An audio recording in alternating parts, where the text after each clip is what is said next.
뉴욕 증시가 소폭 상승세로 마감을 했습니다.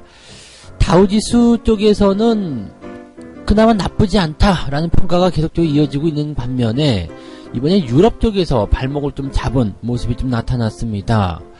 독일 지표가 굉장히 안 좋게 나타났고요. 영국의 오래된 여행사가 파산을 하는 상황이 벌어졌습니다.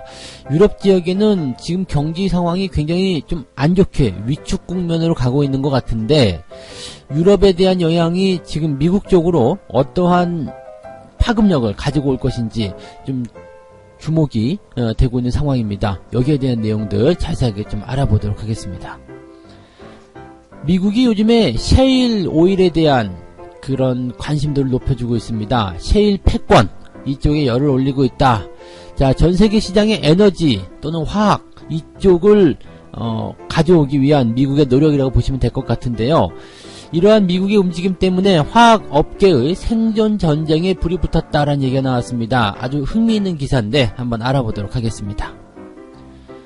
코롱 그룹의 상활이 달려있다고 볼 수 있는 인보사, FDA에서는 인보사의 미국 임상 3상에 대한 중지를 계속적으로 유지한다. 이렇게 얘기가 나왔습니다. 제목만 봐서는 좀 나쁜 소식 같지만은, 자료 보완을 요청했다고 합니다. 그래서 30일간의 추가적인 검토 기간이 더 필요하다라고 얘기가 나왔는데, 코롱 측에서는 괜찮다.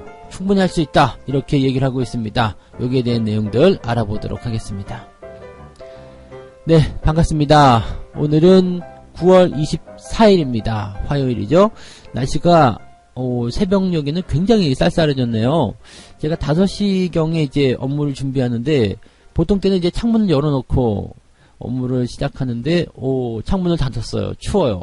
네, 이제는 겉에 걸칠 만한 무언가 옷을 좀 꺼내야 될 때가 된 것 같기도 하고 또 반팔보다는 이제 긴 소매 옷을 조금 입어야 되지 않겠나 그 생각이 좀 듭니다. 이럴 때 이제 저도 비염이 좀 있어서 요맘때 고생을 좀 하긴 하는데 환절기에 건강 각별히 주의하시기 바랍니다.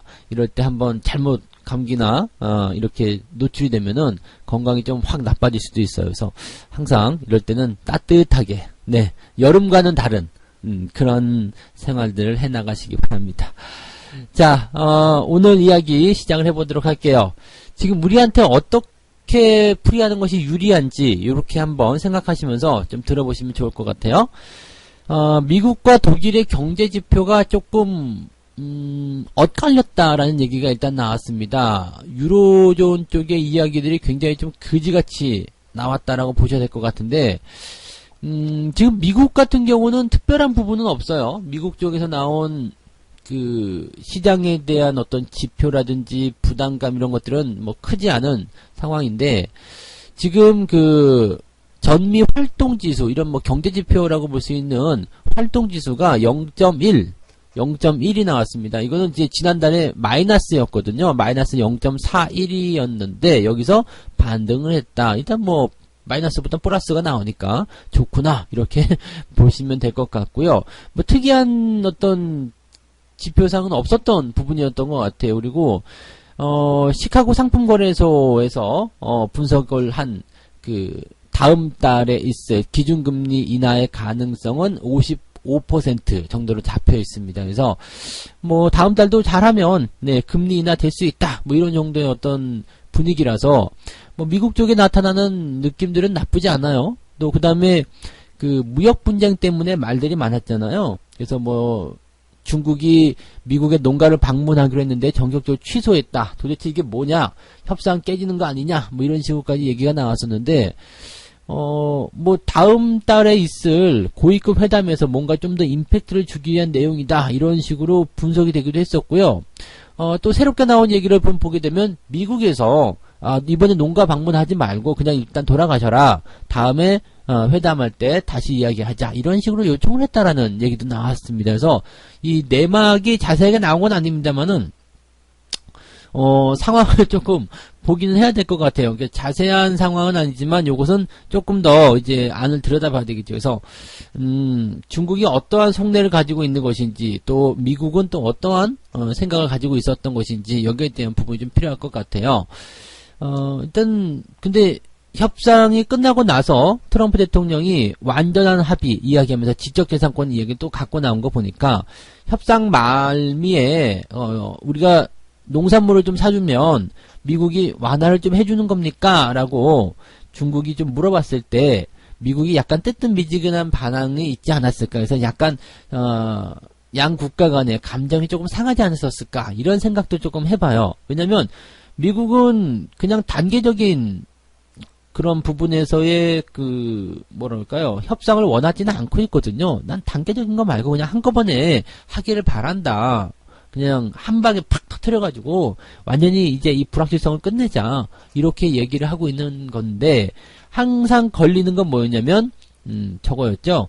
지적재산권. 중국이 지금 양보하기 굉장히 어려운 거. 이것을 지금 미국이 계속 물고 늘어지고 있기 때문에 여기에 대해서 좀 부담이 있다. 이렇게 보시면 될 것 같아요.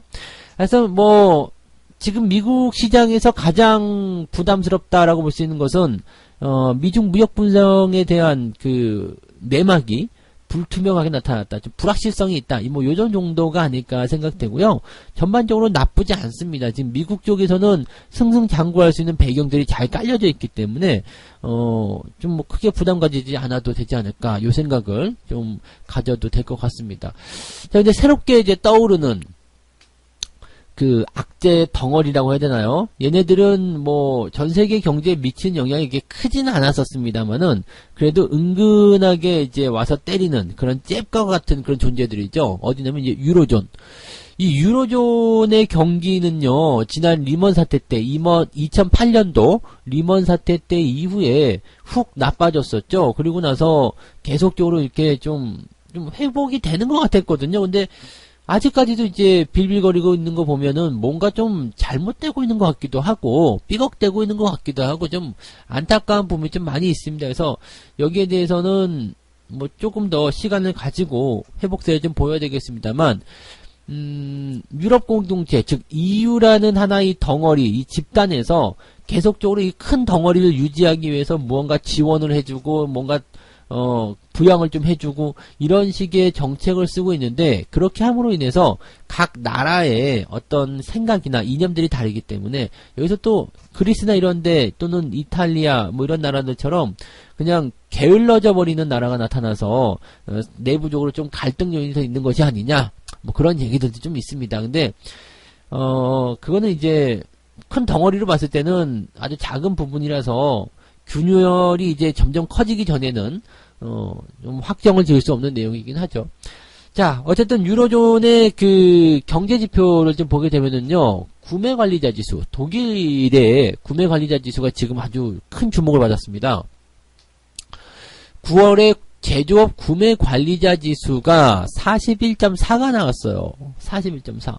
지난달에는 43.4. 지난달도 그렇게 좋지 않았어요. 그래서 그래도 지난달보다는 나을 것이다 라고 이제 시장 전문가들은 이번에 44를 좀 찍어주지 않겠느냐라고 얘기를 좀 했었는데 이게 41.4가 나왔습니다. 그래서 123개월 만에 최저치를 찍었는데 이게 굉장히 큰 쇼크예요. 쇼크. 네, 왜냐면 이 PMI 지수라는 것은요, 기업들의 어떤 그 재고 상황이라든지 또는 뭐 물건의 어떤 생산 또는 판매 뭐 등등 즉 기업의 상황이 어떠냐 이런 것들을 이제 이야기하는 그런 부분들인데 이게 기준이 50이거든요. 그래서 50보다 위쪽은 경기 확장 아래쪽은 경기 위축 축소 뭐 이렇게 봐야 됩니다. 그러니까 지금 41까지 내려갔다는 굉장히 많이 내려간군요. 이게 지금 50까지 다시 올라오려면요 그냥 한 달에 뭐 갑자기 5포인트 뭐 10포인트 이렇게 올라가는 경우가 많지 않습니다.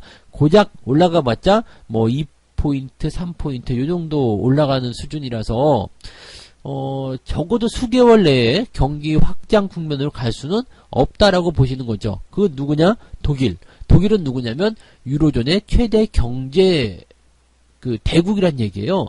유로존의 1등, 네, 유로존에서 가장 선진국이라고 볼 수 있는 독일이 경기 침체에 들어가 있다라고 보시면 되는 거죠. 미국이 보면 아이고 꼬숩다 이렇게 얘기할 수도 있겠는 상황이기도 한데, 아무튼 네. 유럽의 위기가 오고 있다라고 보시면 될 것 같아요. 그래서 요거 상당히 좀 네, 부담스러운 부분이라고 좀 보셔야 될 것 같아요. 유럽의 그 지수들이 대체적으로 다 하락세를 크게 보이는 모습이 좀 나타났습니다. 그래서 닥스 지수 뭐 이런 것들 다 같이 흘러내리는 모습이었고요. 그래서 지금 보면은요, 미국의 그 PMI 지수 같은 경우는 지금 50 이상을 계속 찍고 있는 것과 완전히 대비되는 내용이라서 유로존의 어떤 지표 부진이 아무래도 이제 유로존이 영향이 뭐 작다고는 하더라도 지금 보시면 미국과의 최대 교역국이기도 할 수도 있겠죠. 또 세계의 어떤 한 축, 즉 유럽, EU, 그다음에 미국, 또 뭐 중국 이런 식으로 우리가 좀 거래가 되는 부분들이기 때문에 이 큰 덩어리를 세 개로 놓고 봤을 때는 유럽이라는 하나의 큰 덩어리가 상당히 또 생각지도 못했었던 그런 부담감을 줄 수도 있다. 이렇게 말씀을 드릴 수도 있겠죠. 자, 그다음에 영국의 그 여행사가 하나 파산을 합니다.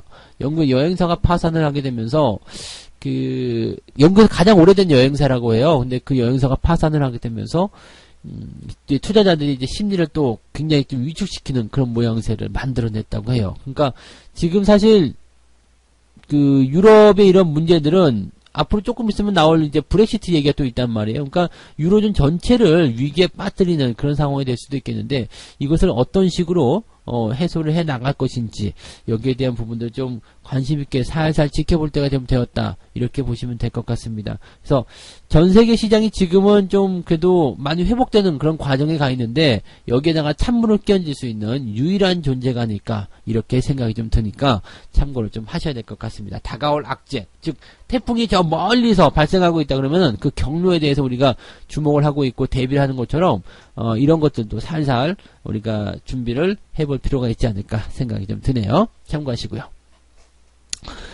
자, 두 번째 이야기입니다. 셰일 패권 열을 올리고 있는 미국 셰일 패권. 지금 미국이 산유국 1등 되어 있죠? 네. 물론 이제 그 기름 쪽이라고 다 이렇게 땅에서 파내가지고 이렇게 하는 것은 아니겠습니다만은 네, 지금 보면 이제 2018년도에 작년에 크루드 오일 원유 생산량을 보게 되면은요. 미국이 1등입니다. 네, 미국이 지금 10.95. 그러니까 이게 100만 1000만 배럴이겠죠? 네, 1000만 배럴을 하루에 생산 뽑아내고 있다. 그 다음에 러시아가 그 2등, 사우디가 지금 3등으로 내려갔어요. 근데 3등 사우디는 지금 이번에 그 드론 공격을 통해 가지고 570만 배럴이 그러니까 절반 정도가 감소해서 날아가 버렸기 때문에 지금은 이제 더 밑으로 내려가 있겠죠. 자, 이렇게 되니까 이제 미국이 이제 최대 산유국이 됐다. 이렇게 보시면 돼요.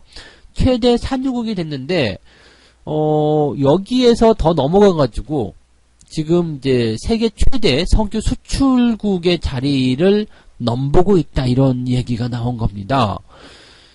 실질적으로 이제 미국이 이 기름을 뽑아내는 그 부분이 이 셰일 오일이라는 것이 나타났어요. 셰일 오일, 셰일 가스. 근데 이게 그 중동 지역과 연결되어 있는 이런 역사적인 부분을 보게 되면 얘기가 너무 길어져가지고 어떻게 좀 압축해서 얘기해 볼 만한 내용이 좀 되려나 모르겠습니다만 이 오펙이라는 그 집단이 있어요. 그 중동에 있는 그 산유국들이 이제 집단으로 모여 있는 이런 그 집단이라 보시면 되겠는데 이 오펙이 실질적으로 이제 석유의 패권을 쥐고 있다 보니까 석유 가격을 오르락 내리락 하면서 예전에 그 석유 파동 쪽까지 얘기가 가게 되면 이제 그런 것들의 어떤 주범이다 이렇게까지 얘기도 나오죠. 그러다 보니까 미국 입장에서는 전 세계 패권을 쥐고 있는 이런 상황에서 유독 잘 안 되는 게 이 석유 쪽이다 이거죠.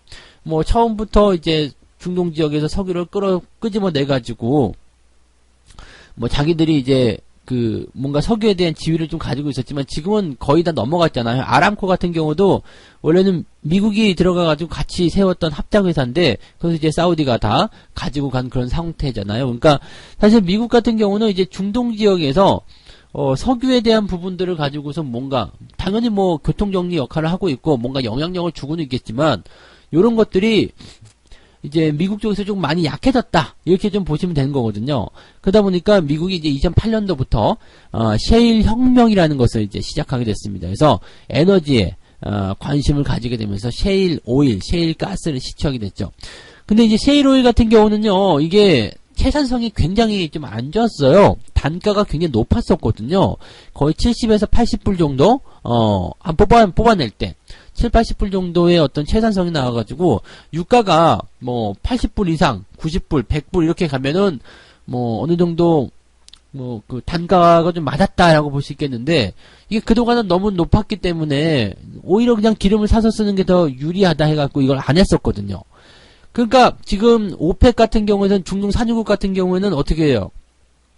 국제 유가의 어떤 패권을 유지하기 위해서는 이 셰일 오일을 경계할 수밖에 없겠죠. 그래서 기름값을 70불 밑으로 계속해서 낮추는 그런 움직임이 났었다는 얘기죠. 그래서 그러면서 저유가의 시대가 진행이 됐었다. 이렇게 되었는데, 이렇게 나오다 보니까 이제 미국 셰일 업체들이 파산을 하게 되죠. 네, 파산을 하게 됐는데, 여기에서 이제 기술 개발을 미국이 들어가게 됩니다. 이렇게 되면 망해버리니까 안 되겠다.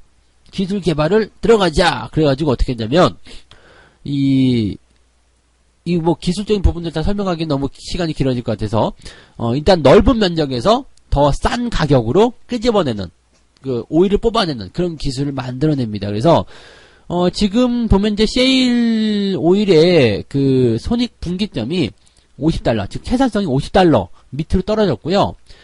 요즘에는 $30까지도 떨어졌다고 합니다. 그러니까 $30까지 떨어졌다면은 오펙이 기름값을 $30 밑으로 내리기는 어렵거든요. 그러니까 그렇게 된다면 이게 기름값이 50불 정도 유지된다. 그 다음에 이 셰일 오일의 채산성이 30불이다. 그러면 20불 정도의 단가가 형성이 되니까 얘네들은 이거 뽑으면 뽑을수록 유리하잖아요. 그러니까 이런 것들은 미국 입장에서는 대단히 좀 이제 중동에 이어서 뭔가 석유의 패권, 에너지의 패권을 차지할 수 있는 가장 강력한 요소가 됐다라고 볼 수가 있겠죠. 근데 이게 이제 셰일 오일을 이제 시추할 때 환경 오염에 대한 부분들이 좀 아직까지는 문제가 되고 있다고 합니다만은 지금 현재 미국 전체 원유 생산의 70% 이상을 셰일 시추를 통해서 뽑아낸다. 그래서 지금 에너지 대국 1등으로 들어가 있다라고 되어 있는 거죠. 미국이 에너지 대국 1등으로 들어가 있는 것은 이제 화학과 관련되어 있는 내용이 좀 많습니다. 그래서 화학 업체들을 살리는 것도 그렇고요. 가장 이제 기초 소재, 우리 플라스틱이라든지 뭐 기타 이제 석유를 원재료로 하는 것에는 이제 에틸렌이라는 게 가장 기초 소재로 들어가는데 이게 중동 지역의 나프타에서 대부분 뽑아내는 그런 상황입니다. 근데 요거를 이제 석유 이 셰일 시추를 통해 가지고 에탄올을 기반으로 한 에틸렌을 만들고 있다. 에탄을 기본으로 해서 이거 미국은 지금 이렇게 하고 있거든요. 그게 원가가 훨씬 낮대요. 그러다 보니까 단순하게 이제 에너지에 대한 부분을 가지고 패권을 끄집어 오는 것 뿐만이 아니라 화학 쪽에서 기초 소재잖아요. 이거 지금 뭐 잉크부터 해가지고 뭐 플라스틱부터 해서 전부 다 이게 들어가는 부분인데 여기에서의 패권까지 가져오게 된다면 미국은 정말 큰 그림을 그리고 있다라고 볼 수가 있는 거죠. 그래서 미국이 조만간 이런 뭐 물론 친환경 쪽으로 넘어가면서 석유에 대한 인지도가 점점점 떨어질 수도 있겠지만 당장 이게 될 건 아니기 때문에 이 미국이 이런 것들 기반으로 해가지고 전체적인 시장을 장악하려는 그런 움직임들이 나오고 있다라고 보셔야 되는 거죠. 미국의 독주는 또 이렇게 한 단계 발전하고 있다. 남들보다 빠르게 움직이고 있다는 것을 우리가 일단 알고 있어야 된다고 말씀을 드려야 될 것 같아요. 그래서 좀 더 자세한 얘기가 좀 필요할 수도 있겠습니다만은 이런 것들은 제가 정리를 해서 다음에 한번 그 하나의 챕터로 만들어가지고 제가 강의를 한번 해드리도록 하겠습니다. 그래서 이런 흐름들을 좀 제대로 우리가 이해를 하고 있다라면 우리도 어떤 식으로 대응을 해야 되는지 또 어느 업종에 투자를 해야 되는지 그런 것들에 대한 부분들이 좀 나올 겁니다. 그래서 그런 것들 관심 있게 좀 보시고요. 요 리포트 제목 그대로입니다. 셰일 패권 열을 올리는 미국 화학업계 생존전쟁 불붙는다. 이런 리포트 제목이니까 한번 여러분들도 검색하셔서 찾아보시는 것도 필요하지 않을까 생각이 좀 드네요. 자, 세 번째 이야기 하겠습니다. 시간이 조금 오버가 된 것 같은데, 네, FDA가 인보사에 미국 임상 3상 중지를 계속 명령했다라고 얘기가 나왔습니다. 이건 무슨 얘기냐면요. 코롱, 코롱이죠. 코롱 티슈진의 인보사K 관련한 내용입니다. 원래 23일날 이제 뭐 얘기가 나와야 됐었는데 23일날 이제 FDA로부터 임상 3상 관련해서 보완 자료 제출을 요청받았다라고 이야기를 했습니다. 자료의 보완이라는 것은요, 너희들이 이제 임상 3상을 제기하기 위해서 필요한 서류들이 조금 미비하다. 여기에 대한 이야기들을 조금 더 해줘라 라는 이야기입니다. 만약에 미국 임상 3상에서 다시 한번 너희들이 할 수 있다라는 얘기가 나오게 돼서 임상 3상을 제기할 수 있게 된다면 코롱 같은 경우는 그룹의 사활이 달려있는 부분이죠. 뭐 상장 폐지 이런 얘기가 나오던 것이 이제 다시 복구가 될 수 있는 상황이 되는 거고 떨어진 주가도 다시 올라갈 수 있는 거가 되는 거고 또 신뢰도도 다시 회복할 수 있는 상황이 될 수 있는 거거든요.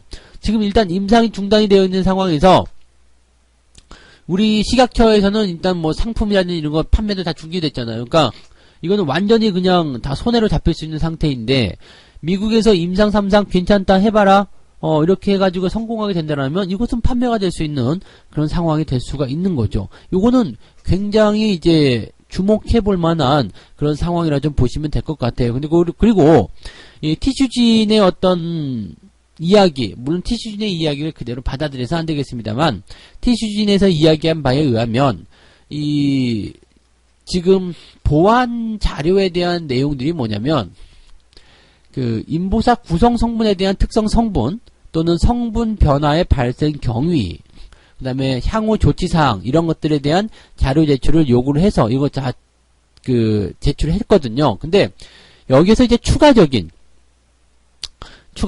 어떤 자료 보완을 요출을 했는데 중요한 거는 이런 거죠. 향후 이제 발생 경위라든지 또는 향후 조치 사항에 대한 답변 이런 것들은 이제 그만하면 충분해 그런 얘기가 있었고요. 그 다음에 이제 변형된 세포 있잖아요. 원래 이제 이것이 연골세포 조직이었는데 뭐 이제 다른 그걸로 나왔죠. 근데 이 코롱에서 이야기한 것은 뭐였냐면 원래 처음부터 잘못된 거다. 우리가 인식 표기를 잘못했을 뿐이지 이것이 세포가 중간에 바뀌다거나 이게 아니었고 처음에 우리가 인지를 잘못한 것이다 라는 얘기를 했었던 걸로 지금 나왔단 말이에요. 그러니까 요거에 대한 어떤 그 종양 원성 여기에 대한 답변은 필요 없다. 네, 이렇게 얘기가 나왔죠. 그래서 FDA가 일단은 이런 것들에 대해서 검토를 하게 되고 원래 처음부터 그런 약품이었다라면 이런 성분을 가지고서 만든 제약품이라면 그냥 임상시험을 이름만 바꿔서 해도 되지 않겠는가 이런 식으로 이제 검토하고 있다라고 얘기를 하는 거겠죠. 그러니까 뭐 그런 식으로 됐다라고 합니다. 지금 이 부분은요 뭐 우리가 뭐 의학 전문 기자도 아니고 뭐 그렇기 때문에 잘은 모르겠습니다만 일단 3상이 계속 진행될 수 있는 상황이 되게 된다라면 긍정적으로 얘기가 나올 수 있겠습니다. 그래서 조금 더 이 상황을 지켜보시기 바라고요. 코롱 쪽에 투자를 하고 계시는 분들 아직 좀 힘든 상황이 계속 진행되고 있겠지만은 뭐 부정적인 소식은 아닙니다. 그래서 인보사의 임상 3상 중지가 계속된다. 제목만 봐서는 굉장히 나쁜 소식 같지만 실제로는 추가적인 보완 자료 그러니까 조금 더 자료가 더 필요하다. 너희들 좀 더 자료 제출해 줄래? 그러면서 30일 동안 조금 더 검토하겠다는 의도이기 때문에 그냥 다음 달 말까지 조금 더 지켜봐야 되겠구나. 이렇게 생각하시면 좋을 것 같아요. 그래서 너무 이런 것들은 제목만 보고 걱정을 하지는 않으셔도 될 것 같다. 그 말씀을 드리고 싶었습니다. 네. 자, 그러면 이제 오늘 여기까지 이야기를 해드리면 될 것 같고요. 뉴욕 증시가 엇갈린 지표를 보였는데 미국과 유럽 이 두 가지의 경제 지표가 서로 엇갈렸다 이런 부분을 보시면 됩니다. 근데 독일이 이제 잠재적인 악재로서 이런 어떤 분위기를 형성할 수 있겠다라는 얘기가 좀 나오고 있으니까 뭐 지금 당장 영향을 크게 미치지 않겠지만 서서히 이런 쪽을 주목해 볼 필요가 있겠다라는 말씀을 드렸고요. 미국 쪽에 대한 부분들은 전반적으로 나쁘지 않다. 그 말씀을 드려야 될 것 같습니다. 자, 그 다음에 셰일 패권 열을 올리는 미국 해가지고 아주 흥미있는 기사 말씀을 좀 드렸는데 에너지부터 해가지고 기초화학 소재를 장악하려는 미국의 움직임 정말 큰 그림을 그리면서 오랫동안 준비해 왔는데 이 산유국과 관련되어 있는 다양한 음모들이 지금 미국의 어떤 에너지 패권을 위한 그런 내용들이 아니냐, 뭐 이런 썰까지도 나오고 있습니다. 그래서 그냥 이런 정도로 일단 봐주시면 좋을 것 같고요. 미국이 에너지 강국으로 들어가면서 기초 소재와 관련된 그런 대장의 자리까지 꿰차게 된다면 상당히 미국의 독주는 더 빠르게 진행될 수 있다는 거 우리가 생각하고 있어야 되겠고, 관련 업종에 대해서도 어떠한 변화가 일어나는지 우리가 캐치를 좀 할 수 있다라고 말씀을 좀 드렸습니다. FDA에서는요, 인보사의 미국 3상 중지를 계속 한다라고 말씀을 드렸는데, 이거는 이제 그 추가적인 자료 보완을 요청한 것이기 때문에 그냥 임상 3상 중지가 그냥 결정이 돼가지고 끝나버린 것은 아니고요. 다음 달까지 기다려야 된다. 그 말씀 드려서 나쁜 기사는 아니다. 그렇게 말씀을 드렸습니다. 오히려 좀 좋게 나올 수도 있겠죠. 임상 재개가 검토되는 과정이기 때문에 아직까지 기대감이 있다라고 보시면 되겠습니다. 자, 책 한 꼭지 읽고 마무리하도록 하겠습니다. 모든 종목의 주가가 다 함께 출렁이는 것 같지만 궁극적으로는 주가는 가치를 따라가는 법이다. 네. 변동성이 같이 나오는 것 같아 보이지만 실제로는 기업의 가치에 따라서 그 변동성에 대한 부분들은 각기 다르고 또 가치에 대비 저평가된 기업들은 많이 올라갈 것이다 라고 얘기를 하고 있는 내용입니다. 자, 오늘 이야기가 조금 길어졌는데 여기까지 이야기 말씀드리고요. 마무리하도록 하겠습니다. 오늘도 여러분들 성공 투자하시고요. 저는 다음 시간에 다시 오도록 하겠습니다. 고맙습니다.